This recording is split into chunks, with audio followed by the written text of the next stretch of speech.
Good morning, Aleïden, ce sera aujourd'hui le Nishmat Ravachar ben Benjamin Zev, Avram ben Rivka et Nissim ben Masoudi. Si vous souhaitez vous aider d'une prochaine étude de Mishnah, contactez le 5 minutes éternelles, nous étudions la Sechet Shvit, Perek Dalet, Mishnah Hei. Amavkia bazait lo yechapeu be'afar, aval mechase ou ba'avanim ou bakash. Akoses korot shikma, lo yechapeu be'afar, aval mechase ou ba'avanim ou bakash. En kosesin medulat shikma ba'shvi'it, mipene shei avoda. Rabbi Yehuda Omer kedar ka'asur. On a deux sujets dans notre Mishnah. Le premier sujet d'abord, c'est celui qui veut prendre des branches d'un arbre, les couper parce qu'on a besoin pour se chauffer, il a besoin du bois lui-même. Alors, ce qui se passe, ça se passe comme ça d'abord. Premièrement, on n'a pas le droit d'élaguer un arbre. Élaguer un arbre, c'est lorsque tu vas faire une action de couper des branches de l'arbre pour que l'arbre va pousser mieux, c'est explicite dans la Torah. L'izmor, ilan, la zmira, c'est de couper les branches qui lui pèsent trop, qui lui puissent trop de force, qui l'alourdissent. Ça, maintenant, c'est lorsque tu le fais dans le but d'améliorer la pousse de l'arbre, c'est-à-dire on a interdit, il n'en est pas question. Maintenant, si pendant la Shemitah, tu as le droit, si tu veux, de couper des bois, parce que tu as besoin du bois, là, ça devient permis. Mais attention, il faut que tu fasses attention ensuite de ne pas faire d'actions qui vont améliorer la pousse de l'arbre à cause de ça. En l'occurrence, on a quelqu'un qui va être amavkia bazaït. Il veut vouloir être bocal, il veut quoi? C'est couper, tronçonner, des coupes, ouais, il veut abattre, il veut couper des branches de l'arbre, parce qu'il a besoin du bois. Alors, on a un problème technique. C'est qu'ensuite, lorsqu'on a coupé la branche, il ne faut pas laisser la partie de couper dénudée. Ça assèche l'arbre. Alors, l'usage, il est de protéger pour que ça ne sèche pas. Ici déjà, il y a un usage de prendre de la boue dessus, de la boue et de l'étaler dessus. De la terre humide, on l'a collé dessus. Et ça faisait qu'ensuite, l'arbre, il garde son humidité, mais même mieux que ça. La boue, ensuite, elle se transforme un petit peu en engrais qui améliore la pousse de l'arbre.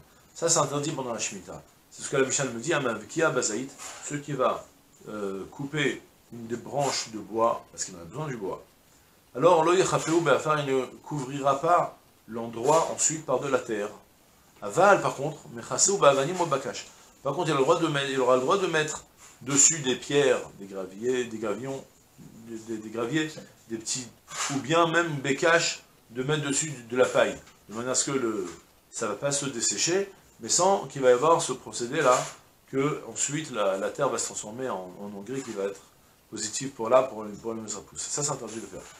De même aussi à côté, skorot shikma. De même pour celui qui va couper des poutres de shikma. La shikma, c'est le figuier. Lo yechapeu be'afar, il ne couvrira pas ensuite l'endroit par de la terre.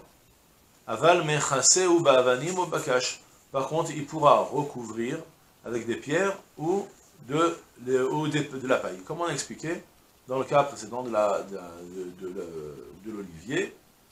Et maintenant, c'est la même chose avec le figuier. Deuxième sujet. Alors là, je traduis d'abord. Non, d'abord, je explique le principe. Les figues, quand ça pousse, le figuier, alors l'usage, il était, pour qu'il devienne robuste, bien costaud dans sa base, alors on plantait la figue, on le laissait pousser, et lorsque l'arbre il atteignait une certaine taille, alors on le coupait en lui laissant un petit bout de tronc, moins de 10 stéphares, dans le sol, de manière à ce qu'à partir de ce tronc, on va maintenant sortir une nouvelle pousse. Et comme ça, il est bien implanté, il est fort, il est robuste à sa source. Ça, c'est ce qu'on appelle Betulat Hashikma et Sadan Hashikma. Betulat Hashikma, ça signifie que la shikma, la figue, elle est encore Betula, elle est encore vierge, elle n'a pas encore été retravaillée. Par rapport à Sadan Hashikma, on aura l'occasion de l'évoquer encore plus tard, le principe. Maintenant, la Mishnah vient de me dire, tu sais, si tu veux un an, ton figuier il a commencé à pousser, c'est pas un arbre que tu comptes laisser, tu comptes l'abattre pour utiliser ce bois. Parce que c'est pas un arbre qu'on laisse comme ça. On le coupe et puis après il repousse de lui-même. Maintenant, le problème il est que quand tu vas le couper, c'est en vue que maintenant il va avoir un figuier de meilleure qualité qui va pousser. Donc dans ce cas-là, il y a un interdit de préparer la pousse des arbres pendant la Shemitah.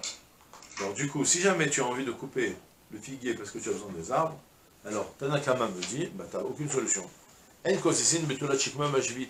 On ne coupera pas une betulat shikma, un figuier nouveau, vierge, pendant la Shemitah, il pénèche chez Yavoda, parce que même si toi tu dis que tu as besoin des arbres, dans le monde c'est perçu comme un travail qu'on fait sur l'arbre, et dans ce cas-là, ça devient interdit, parce que tu es en train de travailler l'arbre pour qu'il pousse mieux. Rabbi Yehuda Omer, Rabbi Yehuda me dit, non, on va pas t'interdire formellement, on va te proposer comme ça, Kedarka, sourd, si tu le coupes comme il est d'usage, à quelques centimètres du sol, alors là ça devient interdit. Et là, seulement je te propose deux solutions.